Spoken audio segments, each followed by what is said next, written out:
né? Porque eu comecei a escrever um pouco ali no fim da década de 90, 98, 99. E eu nunca fui aquele cara que na escola era muito estudioso, ou aquela coisa de que em casa tinha muitos livros, filho de pais leitores e tal. Nem foi isso, né? Eu fui encontrando a leitura e a literatura fora da escola. Assim, eu estudava no centro. E aí eu comecei a descobrir que tinha outras coisas para fazer no centro, né? Tipo, tinha as praças, tinha outras histórias. E aí eu comecei a gazear aula para ficar perambulando pelo centro. E aí fui encontrando as bibliotecas, né? Aí nessas caminhadas pela cidade eu encontrei as bibliotecas. Eu encontrei a biblioteca do SESC, a Croma de Carvalho, a Abdias Neves, a da Casa da Cultura. Aí, quando eu comecei a frequentar essas bibliotecas, eu comecei a encontrar, eu ia a princípio para estudar, né? Tipo, tinha aula de matemática, não estava afim de assistir matemática, saía, ia estudar história, ou ia estudar biologia, que eu gostava muito. Eu acho que eu não fiz biologia, assim, prestei vestibular para biologia porque eu nunca me dei com química, e era peso e tal. Senão eu teria, ao invés de ter me formado em história, eu teria me formado em biologia. Aí, nisso, eu comecei a ir às estantes, e aí fui encontrando literatura e tal. Aí eu tô a fim de ler hoje não. Assim, aquela leitura que eu tinha me proposto fazer. Aí pegava os livros de poesia e começava a ler. E esses primeiros encontros foi muito com Manuel Bandeira, Mário Quintana. Aí fui encontrando Neruda. E aí com o tempo eu comecei a descobrir que aquelas minhas caminhadas pela cidade e aquele sentido meio marginal, no sentido, tipo, eu não estava assistindo aula, estava matando aula, estava fazendo uma coisa que a princípio não era negativa, né? Aí eu comecei a encontrar também e a descobrir que existiam outras possibilidades no campo literário, assim. Aí eu encontrei Rimbaud, Baudelaire, aí o cara tem os marginais, é possível esse sentido subversivo na literatura. E aí nesse mesmo período eu participava de um grupo que era o GE, o Grupo de Estudos Anarquistas, né? Eu acho que foi o único grupo de fato de estudo anarquista que existiu aqui. O grupo acabou, alguns remanescentes tentaram retomar esse grupo, mas eu não sei se ele ainda existe de fato, né? Mas era um grupo anarcopunk que se reunia aos domingos para estudar os teóricos do anarquismo. Então a gente lia Bakunin, Kropotkin, Emma Goldman, Malatesta, enfim, uma infinidade desses teóricos anarquistas. Tanto que quando eu entrei na universidade, eu já tinha essa bagagem de leitura política e já tinha bagagem de leitura literária. E como eu ouvia metal, eu já conhecia o underground e já sacava fanzines. Aí eu só fui fazendo as conexões, né? E todas as conexões eu fiz fora da escola. Tipo, a escola não me ensinou essas coisas. E é isso que eu assim, e aí hoje eu tenho muito cuidado quando eu digo isso em determinados espaços, né? Porque senão fica parecendo assim, não, então vamos sair todo mundo da escola que a gente consegue. E não é bem assim, né? Porque se você não tem uma estrutura razoável, você se perde. Como eu tinha uma estrutura familiar legal, então assim, eu pude fazer essas saídas e voltar, porque eu tinha uma estrutura familiar tranquila, né? Que só depois eu entendi isso. Que eu acho melhor que não pode deixar de falar também, que tipo assim, vamos sair um pouco da escola também, tentar fazer essas conexões que eu acho importante. Porque o interessante é fazer a crítica à própria escola. A crítica à escola. Isso que eu ia falar. A crítica à escola. Porque a escola é um espaço de normatização, né? Exatamente. Assim, e a escola... Ferramenta de controle, né? Ela está pensando muito, ela olha... Quando ela planeja a sua ação, ela olha para a sala e pensa aquela sala homogênea. Porque ela tem que implantar algo que funcione. Ela não está pensando as subjetividades, as individualidades, a diversidade, a pluralidade que o professor às vezes despreparados para lidar com tanta... Nós ainda somos formação de operários. Sim. É isso que eles querem. Não dá continuidade. A trajetória da história da educação no Brasil é muito isso, ela é muito tecnicista. Então ela está pensando em mão de obra. Ela não está pensando na formação do sujeito reflexivo, a subjetividade do sujeito, esse sujeito que se conecta com o livro dele, mas se conecta também com o social. Eu acho que isso é meio geral na escola do mundo.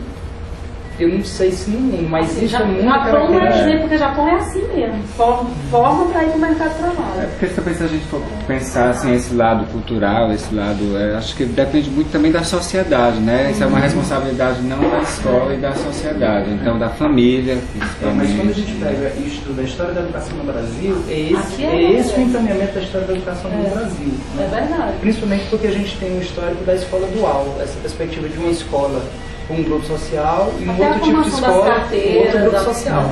Né? É tanto que quando surge as escolas técnicas ou o ensino técnico no Brasil, é muito claro ali. Tipo, é a escola técnica para os filhos da classe trabalhadora e as universidades para as classes médias e médias altas. Né? E a formação do Brasil, assim, desde o século XIX vem vindo, é sempre essas perspectivas.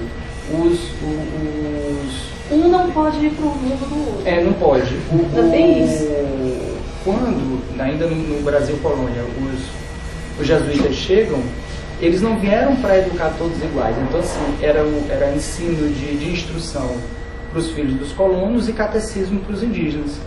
Desde o início já existe o dualismo escolar no Brasil, desde o 1500. E aí só vai tomando outras formas, né? Mas eu acho que tanto uma quanto a outra, assim, sempre para formar pessoas operantes e não cidadãos ou pessoas culturalmente críticas. Mas o sujeito crítico é um sujeito potente e esse sujeito ele dá trabalho para o sistema. O sistema não quer esse sujeito potente. Tanto que eu falei do Japão que eu morei 6 anos lá, o sujeito crítico não existe.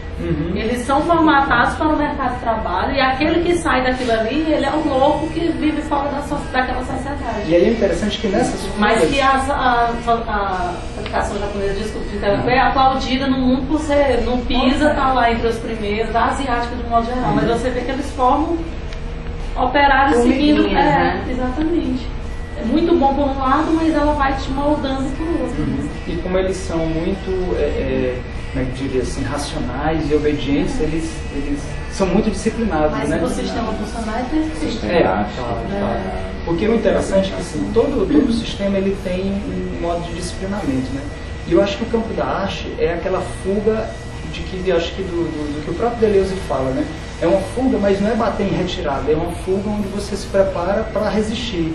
Porque o campo da arte é muito isso, né? A escola não ensina sobre arte, a escola não ensina sobre a poesia, sobre as artes plásticas, no máximo diz, existe as escolas disso, escola daquilo, muito mecanicamente. E quando a gente faz essa fuga para o campo da arte, a gente areja, que eu acho que isso é o mais interessante, né? A gente areja a possibilidade de enxergar o mundo, assim. Então a gente dá uma respirada e enxerga coisas diferentes. Aí a gente vai trazendo aquilo e vai dialogando, né?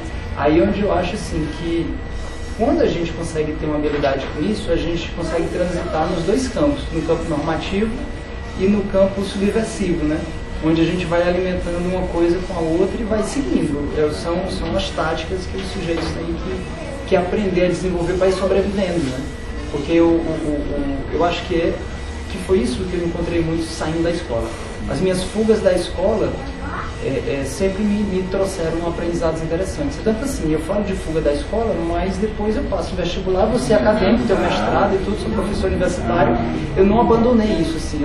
E nem sou um cara que diga assim, não se deve ser acadêmico, não se deve ir para a universidade. Eu também não tenho esse discurso, porque eu acho que a academia também é importante. E até porque para ser artista, poeta, não é para todo mundo também, né? Se eu, por exemplo... Porque isso foi uma coisa que eu fui meio que aprendendo. A sensibilidade é outra, né? Porque a pessoa operária, talvez como eu, que não tenha tanto... Eu não consigo ultrapassar isso.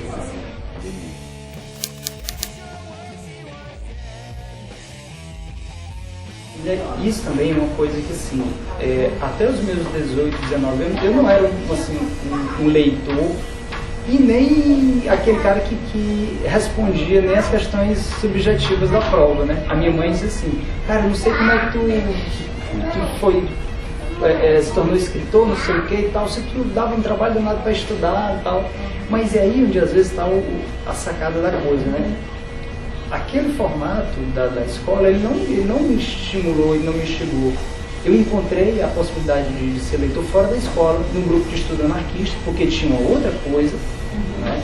Assim, ninguém estava mandando a gente estudar aqueles caras, a gente estudava justamente pela total liberdade que a gente tinha de escolha, de estudar eles ou não. E a gente se encontrava no domingo à tarde, numa escola do Mucambinho, para ir ler Bakunin, Propósito.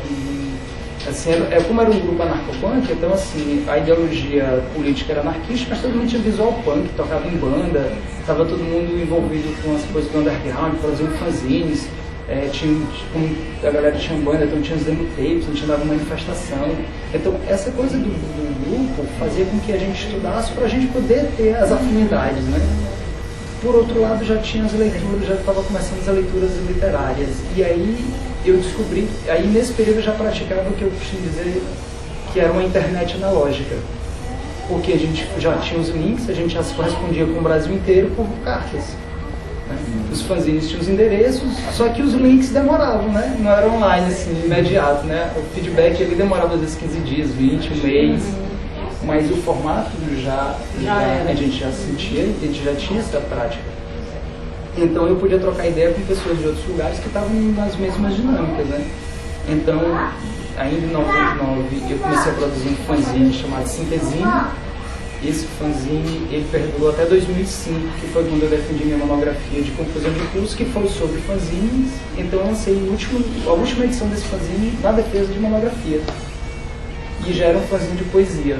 Mas um fanzine de poesia que dialogava na perspectiva de poesia política, literatura política, assim, bem nos moldes da literatura dos anos 70, né? Poesia marginal e tal. Que foi um pouco o meu início, porque eu conectei a literatura que eu lia na época com o movimento anarcopunk. Então, aquilo que eu escrevi era mais político.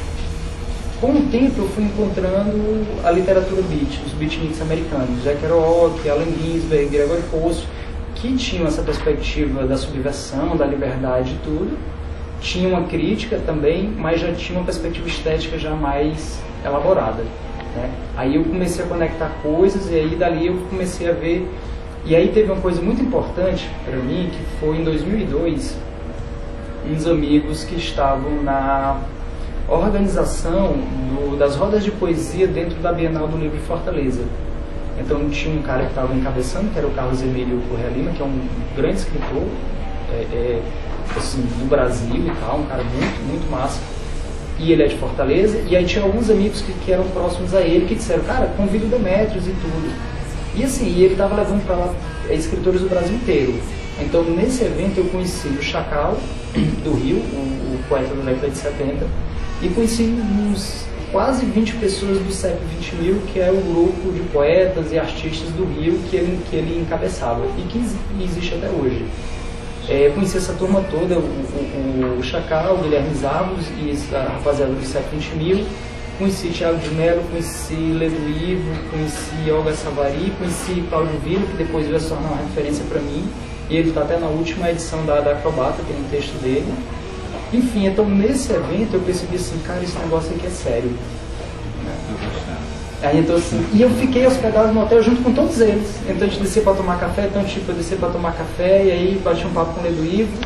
No almoço eu conversava com o Thiago de Mello, à noite tomava cervejas com o Chacal, os Árvores e a rapaziada. Então assim, foi uns 8, 10 dias assim, de vivendo intensamente aquela perspectiva literária, aquela coisa. Eu disse, caramba, eu vou investir mais nisso. E eu nunca parei, assim, desde que eu comecei ali em 98, 99, as intensidades elas alteraram, mas eu nunca parei. Tanto que em 2001 eu lanço um livro, que é o Cavalo de Troia, que não é bem um livro, né? Eu digo assim, é um livro porque ele é um marco para mim. Ele é um livreto e que eu fiz ele todo em casa. Né? Eu comprava um papel maior assim, eu cortava ele do tamanho que era da capa, pintava em silk, o miolo a gente tirava xerox, depois eu grampeava e colava. Né? Aí então eu fiz 20 e poucas cópias. Vendi, botava na mochila, né? Na época eu estava na universidade, clube dos diários e tal, ia para shows. Aí vendi esses 20 e poucos, depois fiz o dobro com a venda deles. Aí depois vendi e fui fazendo. Assim. Eu sei que eu fiz uma média de 300 exemplares ao todo, assim, durante um tempo. Quando eu fui para essa Bienal, eu já tinha esse livreto. Então eu já tinha algo na mão para poder trocar com os outros escritores. Então assim, quando eu voltei, eu quase que tive que comprar uma outra mala para voltar só com livros. Aí bateu aquele gostinho massa, assim, caramba, o negócio é legal, né? Aí nesse evento eu conheci muita gente bacana. Eu conheci, por exemplo, o Sérgio Pon, que é o editor da Azul, e que nesse evento ele me deu muito livro massa da editora dele, me indicou muitos caras. Por exemplo, ele me deu o livro do Afonso Henriques Neto, ainda em 2002, pirei nesse cara, e é o Afonso Henriques Neto que faz a apresentação desse meu livro. Então assim, esse encontro de 2002 ainda hoje reverbera nas minhas coisas, né? E nesse evento, eu me encontrei conversando com o Sérgio, eu disse, Sérgio, cara, eu curto muito o Roberto Piva, que era um poeta paulista, que morreu faz pouco tempo. E aí ele disse, mas eu também sou muito fã dele, não sei o quê, e eu tenho o telefone dele. E ele me deu o telefone do Piva, né? E aí depois que eu voltei de lá, aos domingos eu ligava pro Piva pela manhã. E a gente batia papo assim. Nesse período, o Piva era muito pouco conhecido. Hoje, depois que a editora Globo publicou as obras completas dele, e aí o próprio Villa hoje faz uma divulgação grande dele, então ele tem se tornado um poeta mais conhecido. Mas ele é, digamos assim, ele é um ícone da marginalidade literária do Brasil. Assim, ele é um poeta muito foda, muito, muito. Inclusive, na edição nova da Acrobata, que é a que sai em setembro, vai ter um artigo discutindo os 2 últimos livros dele, que é a perspectiva xamânica dele. São livros de poesia na relação com o xamanismo. Então, assim, essas experiências de 2002 ainda hoje estão comigo. As indicações, os autores, as leituras. E aí, então, eu fiz o Cavalo de Troia. Com isso que eu peguei lá a leitura do Afonso Henriques, Piva e outros caras, Ginsberg, aí eu escrevi, entre 2001 e 2002, um livro chamado Fractais Semióticos, que eu me inscrevi num concurso literário da Fundac em 2002, e esse livro foi publicado em 2005. Então esse é o segundo livro. Aí depois disso, quando foi 2005, eu me formei e aí fiquei estudando para mestrado. Aí eu passei na seleção, eu fiz seleção em 2005 para entrar em 2006. Aí daí eu fico um bom tempo sem escrever quase nada. Aí eu fiquei um tempo sem escrever quase nada, de 2005 até 2009, basicamente. Porque aí eu fiquei mais nesse universo acadêmico. Estava terminando a graduação, entrando para o mestrado, e aí engatei mestrado e doutorado. Né? Aí passei um ano em Recife em 2009, volto, aí a gente criou a Academia Onírica. Né? Só que aí um pouquinho antes, em 2005, quando eles publicaram o Fractais, eles abriram um novo edital do concurso literário da Fundac. Aí eu me inscrevi com um livro chamado Bifurcações no Diafragma do Tempo. Que esse livro, que essa rodada desse concurso da Fundac, eles nunca publicaram, ninguém. Então tem 10 anos. E o outro, que era o de 2002, eles publicaram em 2005, né? Já um certo atraso, esse outro. Aí eu peguei, enfim, aí eu já retomo esse livro que ficou lá de 2005. Quando eu cheguei de Recife, a gente montou aqui a Academia Onírica. Eu, Quelito, Ariane, Laís, Fagão e Thiago E. Aí a gente passou uns 2 anos trabalhando e a gente produziu muita coisa na academia, de janeiro de 2010 a janeiro de 2012. Então a gente editou revista, fez CD, a gente fez 17 edições do fanzine, 17 encontros poéticos, que eram sarais que tinham banda, recital, projeções, exposição, era um monte de coisa, tudo junto no canteiro de obras, que era o bar do Quelito lá no centro. E aí nesse período, finzinho de 2011, eu publiquei pela editora de um amigo do Ceará, do Mardoni, que era amigo desde o período da indicação lá para a Bienal lá de Fortaleza. Eu publiquei o Insólito, que é uma retomada do livro que a Fundac não publicou. Então eu retirei texto, mexi em texto e acrescentei textos novos. Então no fim de 2011 saiu o Insólito. E aí, depois que eu voltei de Recife e começou os trabalhos mais intensos com a literatura, eu não consegui retomar mais o doutorado, né? Aí eu digo assim que aí o acadêmico foi o espaço, o sujeito mais literário que tinha ficado no subterrâneo por um período por conta da academia, né? Depois quando ele voltou, o acadêmico não... Aí eu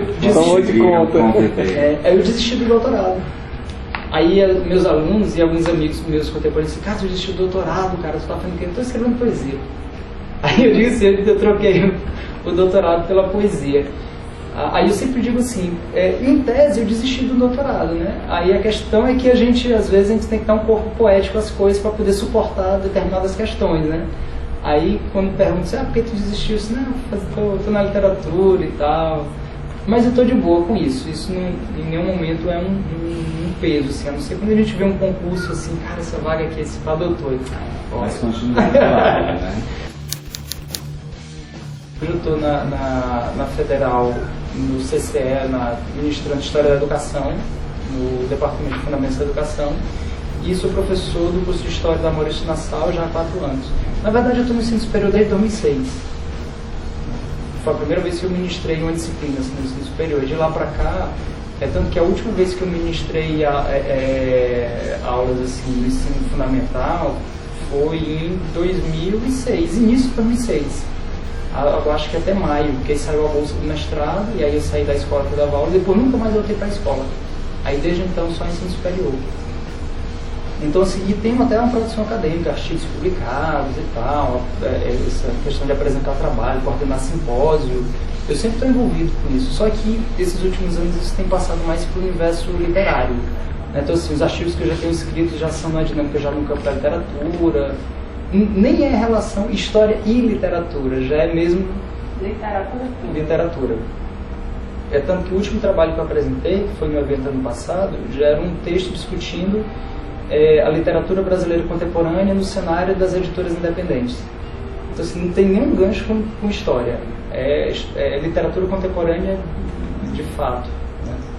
E aí, fim do ano passado, eu lancei o Bifurcações, que saiu por uma outra editora independente, que é a Patuá, que é uma editora de São Paulo. Então, os meus livros, assim, por mais que eles tenham hoje um pouco, digamos assim, de um bom projeto gráfico e tudo, mas eles continuam na paralela, né?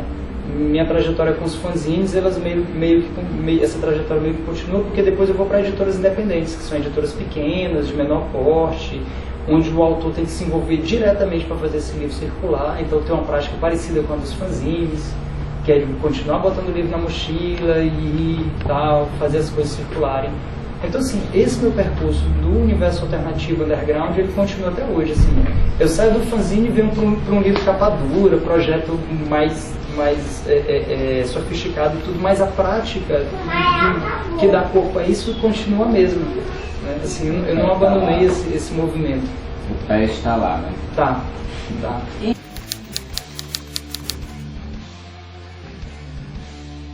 Assim, eu fiz, a princípio, 200 exemplares no fim do ano passado, foi quando ele saiu. E agora mandei rodar mais 100, né? Os que eu já estou aqui já são dessa última remessa. Né? E eu acho que tá tranquilo.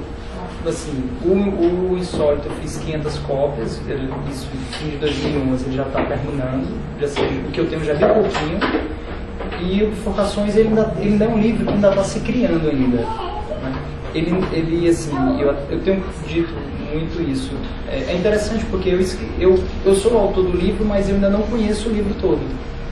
Eu ainda não conheço alguns meandros dele. É estranho para mim, às vezes, quando eu juntei os textos, tinham textos que eles entraram, assim, não, esse texto aqui ele vai entrar para dar corpo, um texto de composição, mas a princípio, quando a gente está montando, é igual quando uma banda monta um disco, né? Os caras sabem quais são as músicas de trabalho, quais que eles vão mandar para uma rádio, quais que vão para um lugar ou para o outro. Com o livro a gente tem isso também. E alguns que eu achava que seriam textos, sei lá, de composição, eles tomaram um pouco de frente, né?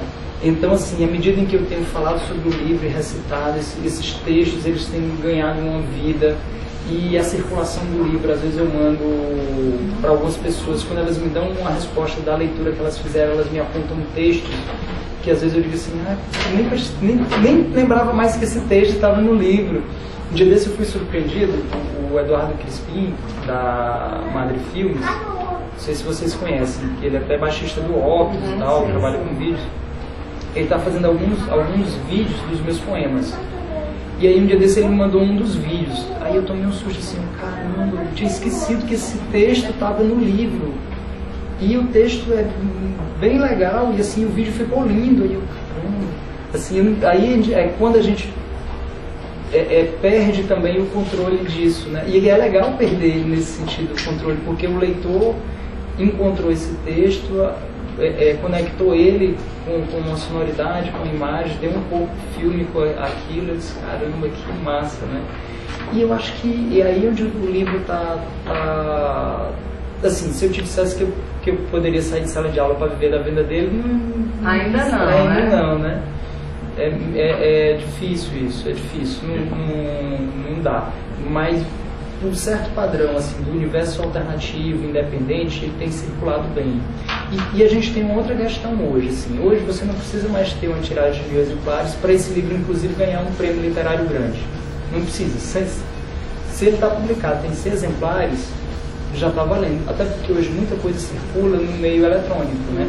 Então, assim, à medida em que a gente vai mandando texto para vários portais e revistas eletrônicas e isso vai sendo publicado, isso povoa o circuito, né? Como a gente poderia dizer assim, um circuito literário. Tem texto meu hoje em vários sites, portais. Então não preciso, sei lá, de 1000 cópias, 10.000 cópias para chegar no leitor, assim. O leitor atento, ele vai lá, ou às vezes alguém diz, mas porque eu quero ler uns textos teus, manda os links das páginas. Aí às vezes alguém se interessa, me procura e compra o livro. É interessante também a questão de explorar espaços também, tá? Como utilizar o livro, fazer um lançamento com vídeo, ou fazer uma performance utilizando desse contexto. É interessante, assim como um artista também, se você tem esse interesse de hoje vai ter uma intervenção, uma ocupação, uma festa, ou algo que eu possa fazer uma projeção, eu possa ter algo performático como dança, ou como que explore essas coisas. Exatamente, que é uma coisa que está rolando muito, essa conexão, né, da literatura, mas em todo um contexto, que eu vejo que a poesia ela pode não querer se limitar só ficar no livro também, né? No papel, né? No papel, exato. Sim. Inclusive eu sou até um poeta que gosta de ler, né? Às vezes me convidam para algumas coisas, eu disse, não, cara, mas eu vou e recito. Tá, beleza. Porque aí geralmente algumas pessoas que organizam eventos dizem, porque às vezes a gente convida os poetas, eles vêm para falar do livro, mas não querem ler e tal. Eu disse, não, mas eu gosto de recitar. E aqui a gente tem uma coisa assim, desde que eu comecei a recitar ali, desde que o Hélio começou com a roda de poesia e tambores no Produtores Diários, eu acho que ali foi 2000 e pouco, né? Então sempre tinha um elemento sonoro, tinha uma percussão, tinha um tambor, tinha uma coisa. Quando o Boemia começou, ainda em 2001, ainda na primeira casa do Boemia, já tinha essa coisa de palco aberto, aí tem um cara que toca o violão, toca a guitarra, tem os tambores e tal, percussão. Então desde o início a gente começou a recitar com base. E aí assim eu fui aprendendo a recitar. Aprendendo assim, né? Fui me inserindo nisso, junto com o Quilito, junto com outros amigos. E a gente meio que, se eu tiver que recitar sem base, eu acho estranho, né? É tanto que hoje, quando às vezes me convidam para, final do ano passado, eu fui para a Feira do Livro de São Luís. Aí eu disse, cara, eu vou recitar. Eu ia para uma roda de leitura de texto. E aí eu fiz o seguinte, como eu tenho uma relação muito forte com essa coisa da música, embora não toque, então eu tenho um repertório assim em casa, um acervo bem legal de sons. E tem muitas bandas instrumentais que eu gosto, tipo Líquidos Ambientos, Tortoise, Ashmode, enfim, tem um monte de banda massa. E muitas vezes eu fico em casa, eu boto o som para rolar e fico lendo poesia, e aí eu fico encaixando o texto na música, né? E aí isso vai ser um exercício porque eu vou curtindo o texto com a música. Aí eu disse, rapaz, eu vou levar umas bases dessa. Aí eu peguei, separei algumas músicas, treinei um pouco a leitura dos textos com aquelas músicas, e aí montei tipo um setlist de textos meus com algumas músicas dessas bandas. E aí botei no computador e fui. Aí é só soltar o som e fico recitando em cima. Aí é como se eu estivesse com a banda. Né? O som tá rolando, né? O computador está conectado na mesa. E aí eu tenho feito isso. Eu fiz um recital em Caxias há uns 2 ou 3 meses atrás, que funcionou legal, assim, eu gravei isso, depois eu fiquei assistindo, cara, isso ficou bom. Aí então aos poucos eu tenho me resolvido com isso, encontrado um jeito de recitar, encontrado um jeito de escrever, encontrado um jeito de apresentar o livro, o texto. E uma coisa que eu aprendi é que os livros, eles têm que ter, assim, como a missão, e aí isso é uma coisa que eu tenho refletido muito. Os livros, eles são um objeto, né? A gente tem que pensar isso como um objeto de arte. porque eles são portadores de um discurso artístico. Então, assim, se esse livro, esse objeto, ele não tiver a força de minimamente provocar aquele leitor, sei lá, o cara é um leitor que ele está à toa na livraria no bom sentido, ele está ali curtindo a livraria. Se o livro não tiver um atrativo para ele minimamente pegar e folhear, o livro vai passar batido sempre, porque em livraria, ou quem vai à livraria comprar vai estar indo atrás de autor conhecido. Para alguém chegar num autor desconhecido, tem que ter alguma coisa nesse negócio para chamar atenção. Ou seja, o projeto gráfico, ele tem que estar afinadíssimo com o texto. Assim, isso tem que ser pensado. Desde esse livro aqui, o Insólito, que foi o anterior ao Bifurcações, que eu tenho esse cuidado. Então, a gente ficou aqui uns 6 meses pensando ele. Então, uma coisa que, via de regra, a gente não pensa, assim, o leitor comum, quando o leitor pega o livro, o leitor nunca está pensando, eita, que fonte é essa? Que espaçamento é esse? Que papel é esse? Né? Assim, o leitor não está lendo isso. Ele é, muitas vezes, atravessado pelo projeto gráfico, assim, porque ele se sente à vontade no texto, por exemplo, assim, bate o olho e se sentiu confortável, gostou e tal. Mas ele não tem essa informação de que fonte, por que ele ficou, por que ele gostou. Então, essa questão do objeto, para mim, hoje é uma questão importantíssima. Ele é tão importante quanto o texto. É tão importante.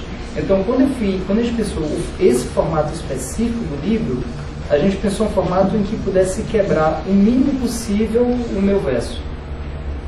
Porque os meus versos são longos, para ele quebrar o mínimo possível. Então, um formato convencional, às vezes alguns formatos mais estreitos, né, ele é um pouquinho mais largo que esse outro, quebraria muito verso. Então, que fonte pode dar para o leitor uma questão confortável quando põe o olho?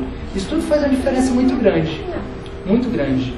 Capa, enfim. Para mim, hoje, isso é uma coisa... Assim, os meus livros têm essa preocupação, né? As capas, elas têm que aquele autor, aquele leitor que não me conhece, eu tenho que chegar nele de alguma forma, sem ele me conhecer. Né? Então, não é assim. Então, eu acho que esse também é quando a gente começa a pensar assim, eu estou pensando o texto, mas eu estou pensando no objeto, eu estou pensando isso que constitui o livro, que dá corpo a esse objeto e que pode chegar no leitor. Né? Porque aí eu penso em um campo de coisas mais complexas do que só o texto. Porque eu posso ter um ótimo texto e botar ele num livro que tem um projeto gráfico horrível, o leitor não vai se interessar pelo livro, né?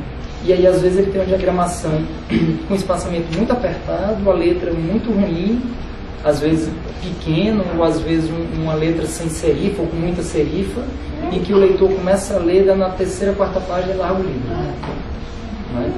Isso é terrível, porque o leitor ele até entende, cara, o texto é bom, mas eu não consigo ler o livro, ele não está me dando prazer. Tira muito também para quem conhece a própria Cromata, né? A literatura audiovisual, né? Acho fantástico, o Ozzy sempre se destaca, né? E quem olha a revista vê que tem essa preocupação realmente gráfica, né? A questão do design para que a leitura fique prazerosa. Na Acrobata tem uma coisa que é muito importante para a gente, espaço.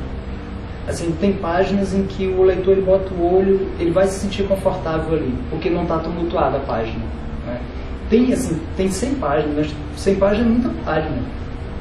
Então, por isso a gente espaça o texto com muita calma ali. Então, o leitor, de repente, ele lê até um texto longo e nem percebeu que leu, porque aquilo não cansou a vista dele. Ele não olhou, por exemplo, uma revista que eu acho assim, importantíssima, que publicou muita coisa massa, a Caros Amigos. A Caros Amigos tem várias edições de entrevista que são massa, mas se abre ela fica desse tamanho, tem ali 3 colunas numa página, 3 colunas na outra, letra pequena, apertada. Cara, tu olha aquilo e assim, não tô com saco pra ler isso não.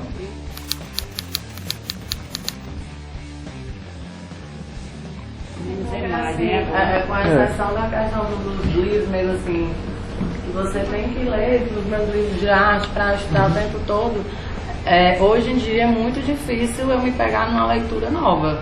Se não for os de sempre, os velhos Bukowski das vidas, os Kerouac das vidas, uma coisa que eu já acho interessante, que eu já tenho uma familiaridade, às vezes eu pego até uma revista e hoje não tenho mais paciência, não consigo mais comprar e ler uma Rolling Stones, por exemplo.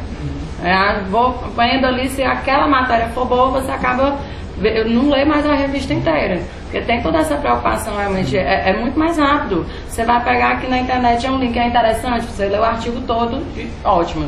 Se eu começar a ver um texto, que é um livro que eu achar bacana, aí eu já não leio, não consigo ler, aí eu vou pro impresso, compro, né, faço questão de comprar, de ter em casa, mas algumas leituras acabam hoje em dia realmente não conseguem mais prender. Por exemplo, eu nunca consegui ler Machado de Assis nem quando eu era jovem. Imagina hoje, botar uma senhora na minha frente e dizer, fala com essa homem aqui, minha senhora, porque não dá. Eu sempre gostei também muito dessa coisa mais subversiva, dessa leitura mais dinâmica, né, que tem essa coisa menos rebuscada, que eu acho que é mais a minha linguagem, aquela coisa do rock and roll mesmo, não tem jeito. Essa coisa, eu fui aprendendo, assim, com o tempo, eu tive um bom período assim, na leitura beat, mas aí depois eu fui percebendo que os beats também sacavam os surrealistas. Sim. E boa parte desses autores que eu comprei, e aí eu comecei a compreender que existem algumas subversões que são diferentes.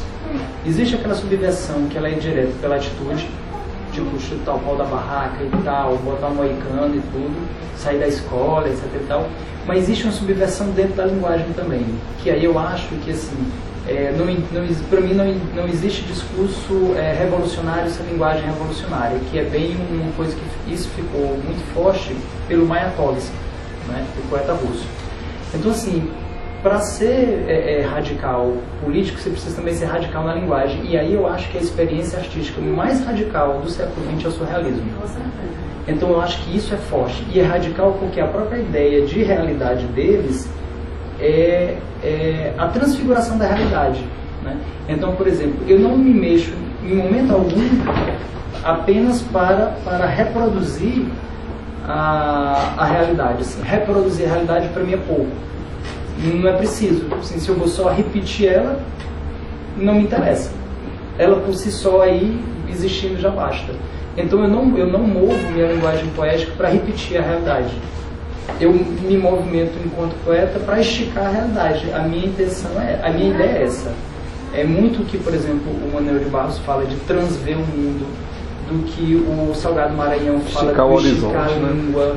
Não é? E para mim, então, a ideia da poesia, da literatura, é poder esticar a realidade, criar possibilidades não pensadas, criar possibilidades em que de que talvez não funcionassem de forma técnica ou prática, mas que ela dá uma dimensão sensível, agradável, e de que de repente aquilo cria um efeito que ele tira do lugar, né?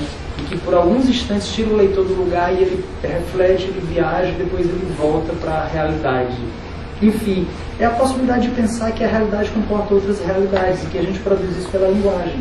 Eu acho que se o artista não usa a linguagem para criar outros mundos, ele não está fazendo nada. Porque repetir o que já está, assim, só contingência, isso é pouco. Assim. O transfix da realidade não basta. Não basta, assim. Eu acho que a questão é muito essa, do ponto de vista da...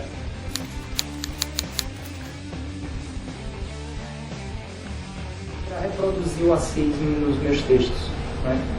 Quando eu falo dele, eu crio outras possibilidades dessa relação, né? Eu potencializo esse universo sensível. Por exemplo, o Bifurcações é muito uma imersão minha nessa viagem de um ser animal que se torna um ser paterno, que é uma experiência mesmo do ser animal. Para mim foi muito forte, assim, quando a Emanuela estava grávida do Assis, eu me sentia bicho, naquele sentido de que agora eu vou ter uma cria e vou precisar defender uma cria. Eu fiquei um ano, assim, muito... Isso me deixava muito tenso, assim. Eu fiquei um tempo em sala de aula muito tenso, assim, até tendo conflitos com aluno em sala que eu não tinha. porque eu estava muito tenso, assim, aquele bicho, tipo, e eu me sentia mesmo assim, animal, aquela coisa, o animal que agora vai ter uma cria, precisa defender a cria e tal. Eu não pensava nessa coisa do criar, né, no sentido de ter o recurso para criar. Eu pensava, não era, isso era meio involuntário, né, eu acho, essa coisa de defender, isso. Natureza mesmo. Era assim, era a dimensão da natureza se sobrepondo à dimensão cultural. Do ser humano enquanto um ser da cultura, né? E agora, essa relação da natureza, eu me apropriei disso para o campo da cultura no sentido da linguagem poética, né? Então, assim, o Assis está nos meus textos nesse sentido. Então, eu não repito ele, assim, eu não faço a descrição do cabelo, da pele, do formato, do que ele está... Não, entra outras questões, né? Como no capítulo em que eu falo dos meus gatos, que é o segundo capítulo, do Bifurcações. Eu estou falando de gatos o tempo todo e em nenhum momento eu falo que miado, pelo, não. O leitor sabe que é gato depois que eu digo.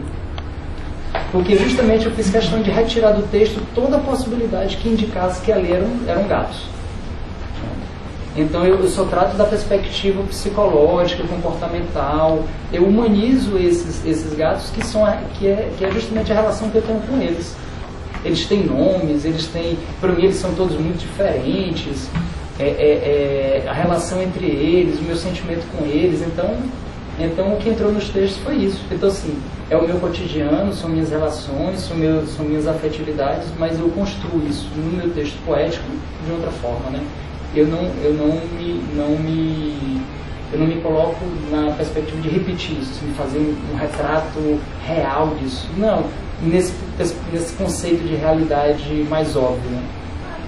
Eu dou um outro corpo a isso, eu estico essa possibilidade afetiva, eu crio outros contornos para essas existências, né?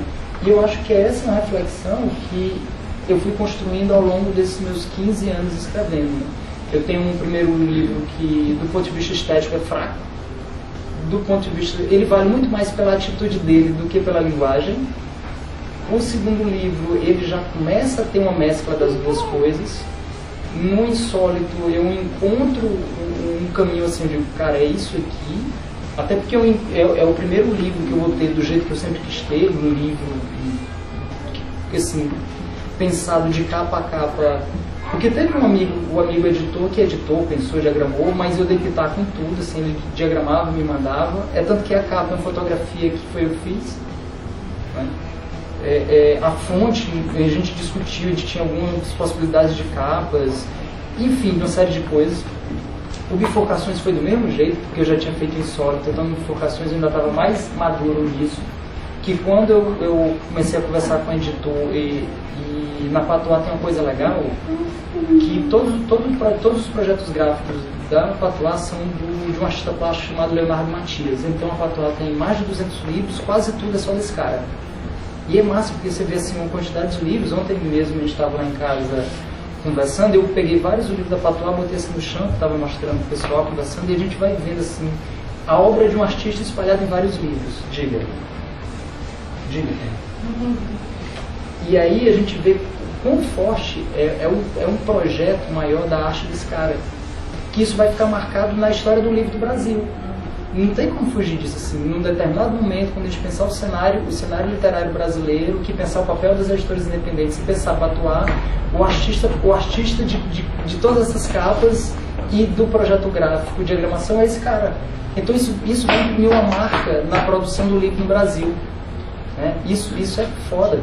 E quando a gente começou a conversar, eu sempre disse para o editor, cara, eu não quero uma capa figurativa, porque nenhuma figura, nenhum tipo de desenho vai dar conta dos meus textos. Vai ser a tradução do título, por exemplo. Oi, diga.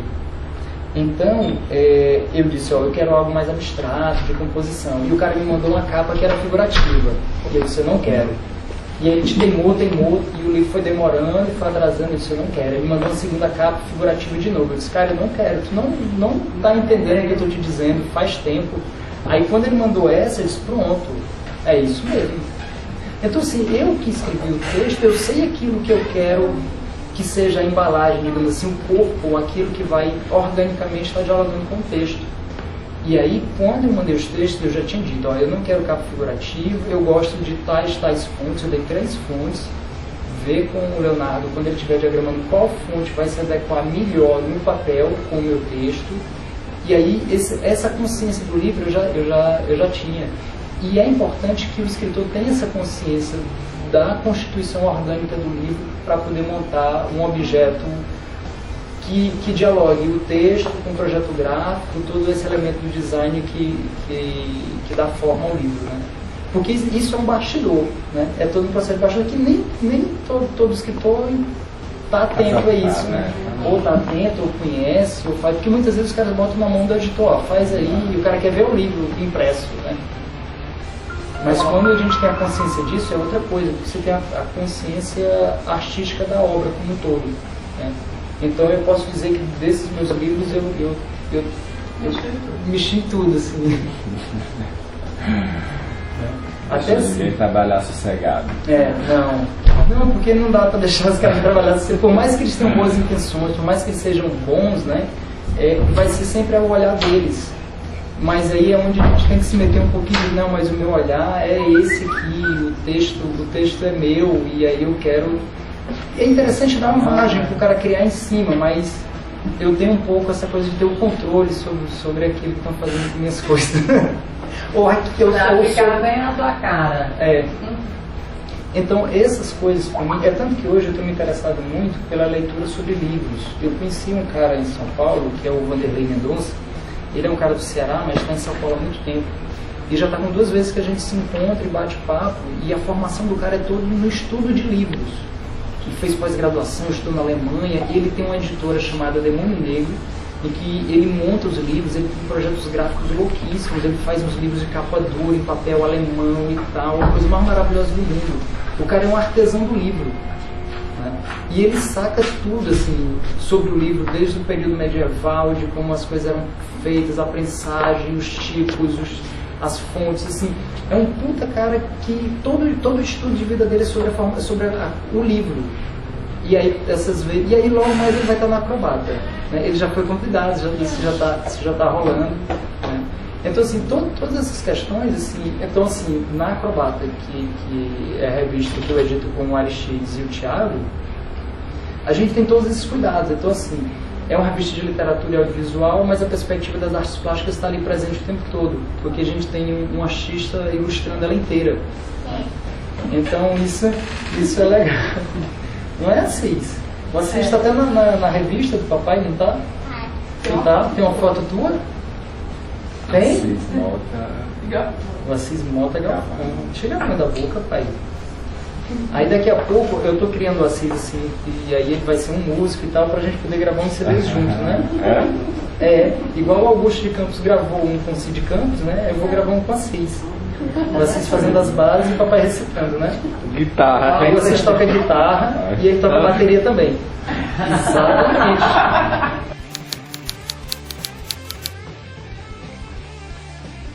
Aí como é que a gente faz uma poesia rock and roll? Uma poesia rock and roll. Massa.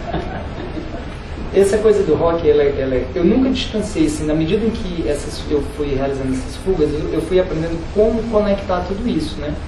E por mais que às vezes um texto ele não está falando de rock, mas aí eu uso no texto o recurso de botar ao som de. Então tem o título, embaixo tem ao som, por exemplo, de Frank Zappa, ao som de os afro-sambas. E aí eu envolvo assim, todo um repertório de sons que eu ouço. Então eu tenho textos que vão desde ao som de Frank Zappa, The Doors, a Bjork e afro-sambas. Então eu vou conectando aquilo que eu gosto, aquilo que eu de repente estava ouvindo e que se conecta com o texto, eu trago isso para o texto, que é um campo de referências, né? Aí então o leitor ele também vai se encontrando, ele diz, cara, é possível fazer um texto tal e conectar isso com The Doors, o Zappa. E aí eu vou criando um universo de possibilidades em que o meu leitor ele vai se encontrando nas referências também.